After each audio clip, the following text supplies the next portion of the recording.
Este é um trabalho voluntário, sem fins lucrativos, que oferece livros gravados em MP3 para aqueles que não têm condições de ler livros impressos.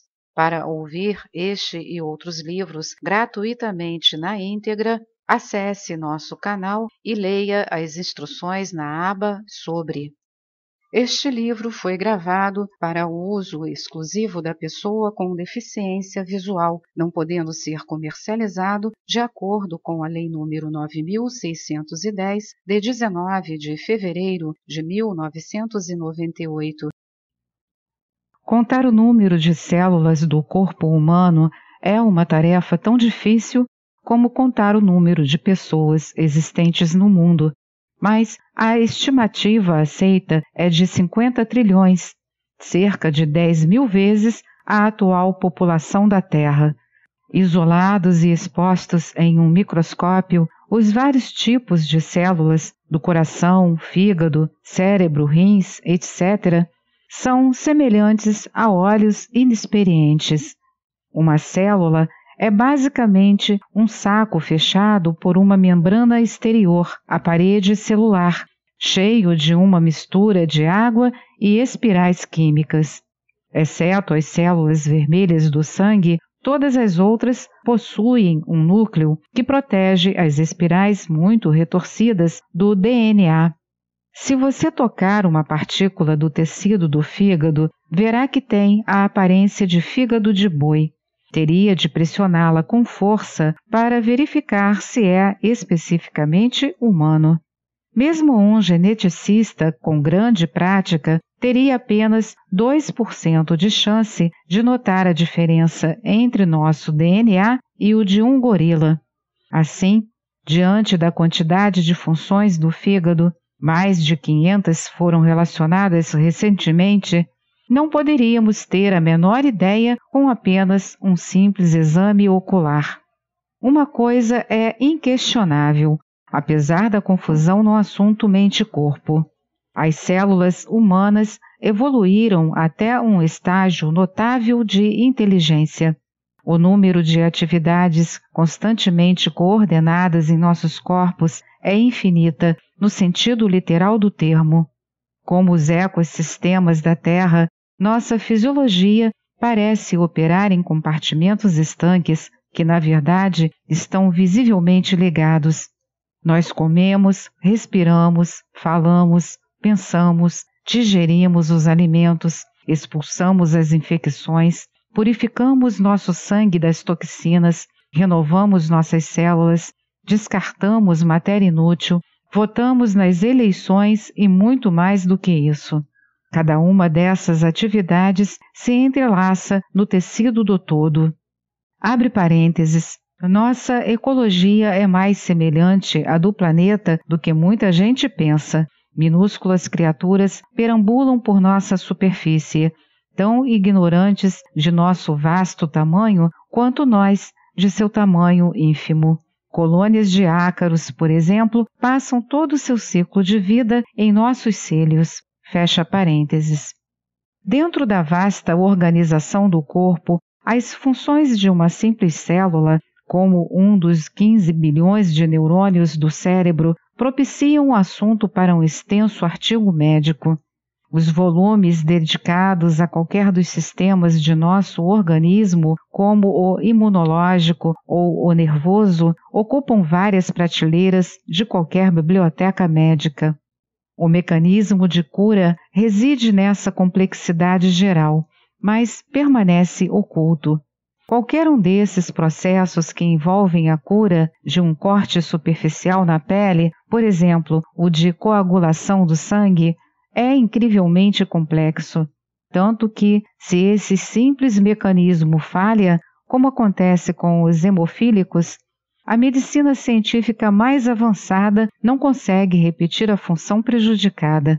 Um médico pode receitar drogas para estimular o fator perdido de coagulação do sangue, mas essa ação é temporária, artificial e apresenta efeitos colaterais indesejáveis. O período de restabelecimento do corpo não é o normal. Assim, como não ocorre a magnífica coordenação de uma dúzia de processos relacionados. Como comparação, uma droga fabricada pelo homem é como um estrangeiro numa terra em que todos são parentes de sangue. Ele nunca partilhará dos conhecimentos que os outros já têm ao nascer. Devemos admitir que o corpo tem uma mente própria. Quando compreendemos esse aspecto misterioso de nossa natureza básica, desaparece a natureza milagrosa que atribuímos à cura do câncer. Os corpos de todo o mundo sabem como curar um corte na pele, mas, aparentemente, poucos deles sabem como curar o câncer. Hipócrates escreveu pela primeira vez há 2000 anos: todo médico compreende que é a natureza quem cura as doenças. Então, qual a diferença entre a forma comum de cura e a, abre aspas, miraculosa, fecha aspas? Talvez a diferença seja mínima e exista apenas em nossas cabeças. Se você está descascando batatas e corta o dedo, o corte se cura e, evidentemente, você não fica deslumbrado com isso, porque o processo de cicatrização, a coagulação do sangue para fechar o corte, a formação de uma crosta e a regeneração da nova pele e dos vasos sanguíneos, parece uma coisa absolutamente normal. Mas devemos compreender que essa noção de normalidade nada tem a ver com o conhecimento do que é a cura ou de como controlá-la. É triste constatarmos que o volume de conhecimento existente nos livros médicos refere-se mais à morte do que à vida. A maior parte do saber médico foi obtida realizando autópsias em cadáveres, examinando-se tecidos no microscópio, analisando-se sangue, urina e outros subprodutos do corpo. É verdade que os pacientes são examinados enquanto estão vivos, com testes de partes isoladas do corpo, mas o conhecimento adquirido dessa forma é rudimentar se comparado ao volume de dados ultra sofisticados dedicados à morte. A primeira coisa morta no laboratório é a delicada trama da inteligência que mantém o corpo coeso. Quando uma célula de sangue chega à borda de um corte e começa a formar um coágulo, não viajou até ali ao acaso. Sabe realmente aonde quer ir e o que fazer quando chegar, com a mesma certeza de um especialista, com mais até, de fato, já que age de forma completamente espontânea e não procura adivinhar. Mesmo que se reparta o conhecimento dessa célula em partículas cada vez menores, à procura do segredo de algum hormônio determinado ou de uma enzima que sirva de mensageiro, não encontraremos um fio de proteína com o rótulo inteligência, mas não há dúvida de que ela está atuando. Parte dessa inteligência dedica-se à cura e aparentemente é uma energia muito poderosa. Existem misteriosos sobreviventes a todas as doenças fatais, e não só ao câncer. Apesar de não se conhecer nenhum caso de cura espontânea de AIDS, sabemos que algumas pessoas conseguem sobreviver por muito tempo. Umas vivem mais de 5 anos, porque, de algum modo, seus sistemas imunológicos conseguiram se defender de uma doença que, em condições normais, seria totalmente devastadora. Os pesquisadores tendem a considerá-las dotadas de uma fisiologia extraordinária, caprichos bioquímicos da natureza. Partindo de amostras de sangue e isolando qualquer componente pouco comum que consigam detectar nas células imunizadoras dessas pessoas, os biologistas moleculares esperam descobrir o ingrediente desconhecido que as protege.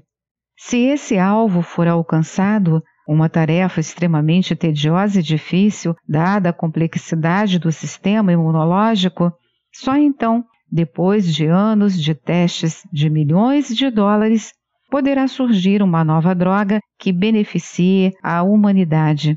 Assim, o que todos precisam é da capacidade de fabricar essa droga maravilhosa no próprio organismo, como aconteceu com a primeira pessoa que a produziu.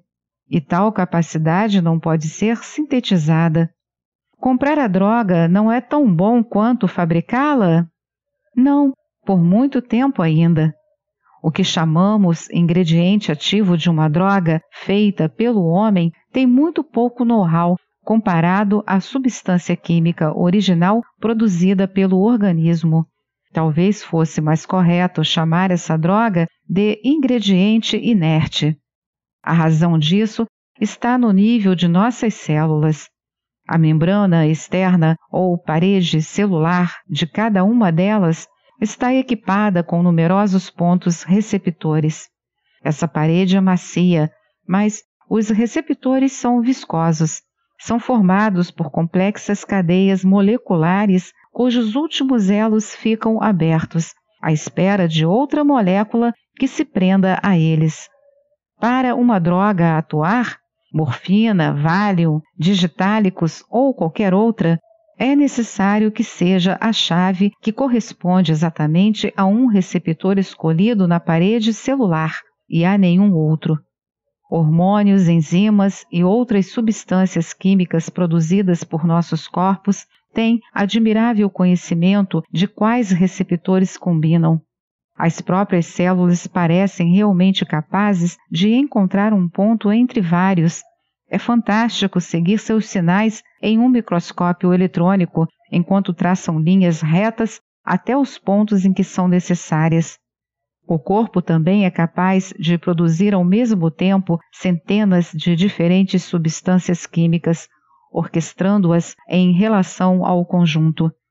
Se você ouvir uma forte explosão vinda da rua e se sobressaltar em sua poltrona, numa reação instantânea, esse mesmo efeito ocorre diante de um complexo evento interno. O gatilho para esse evento é o jorro de adrenalina liberado pelas glândulas suprarrenais.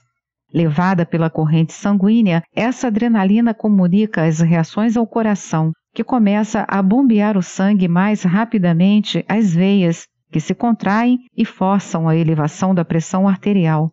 Ao fígado, que põe mais combustível na fórmula de glicose. Ao pâncreas, que segrega tanta insulina que mais glicose é metabolizada. E ao estômago e intestinos, que param imediatamente de digerir os alimentos para que a energia seja desviada a outro lugar. Toda essa atividade que se desenvolve num ritmo violento e com efeitos poderosos em todo o organismo é coordenada pelo cérebro, que usa a pituitária para distribuir os sinais hormonais acima descritos. Além disso, outras sinalizações químicas percorrem os neurônios, fazendo com que a vista focalize melhor, os ouvidos fiquem mais aguçados, os músculos das costas se retesem e a cabeça se volte em sinal de alerta. Para fazer com que todas essas reações se desencadeiem e cessem novamente, ocorre um mecanismo de ajuste semelhante ao da chave na fechadura. Tudo parece ilusoriamente simples, mas quando se procura repetir esse evento com alguma droga, os resultados estão longe de ser tão precisos e a orquestração tão perfeita. Na realidade, são caóticos. A injeção de adrenalina, insulina ou glicose puras no corpo causa um choque violento. Essas substâncias químicas começam imediatamente a fluir por todos os pontos receptores sem a coordenação vinda do cérebro e, em vez de se comunicarem com o organismo, elas o assaltam com teimosa insistência. Embora a composição química da adrenalina seja idêntica à produzida pelo organismo, o ingrediente crítico da inteligência precisa estar presente. De outro modo, a ação da droga não passa de um arremedo da reação verdadeira. Esta é mais uma edição do canal Livros Falados Voz Humana. Que o bem, o bom e o belo se multipliquem em benefício das criaturas.